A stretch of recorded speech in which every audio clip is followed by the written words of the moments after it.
আমার লক্ষ্য ছিল 3 পয়েন্ট পাওয়া, 3 পয়েন্ট পেতে গেলে তো গোল খাওয়া চলবে না, সেটাই লক্ষ্য।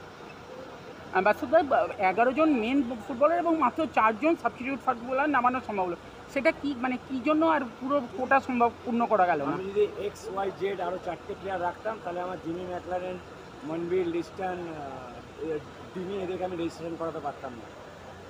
এটা টুর্নামেন্টের রুলস। আমি সাবস্টিটিউট নেই, প্রিসিজন টুর্নামেন্টে যদি একটু বেশি রেজিস্ট্রেশন থাকতো তাহলে আর এই সমস্যাটা হতো না। বাস্তবতা টম অ্যালড্রেটকে নিয়ে কি বলবে? আজকে প্রথম খেললো, বলার কিছু নেই, ওর কমিটমেন্ট, ওর ডেডিকেশন।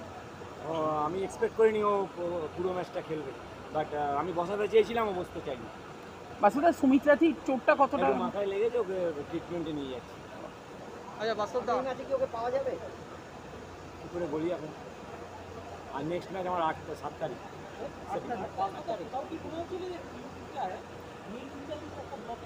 না না, কোনো ব্লকেজ ছিল না, তোমরা ব্লকেজ বানিয়ে দিয়েছো।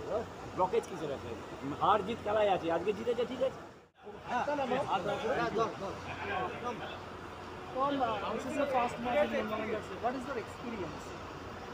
Yeah, fantastic experience. It was great to obviously play in front of the home fans, and obviously to win the game, keep the clean sheet was good also. Yesterday was my first day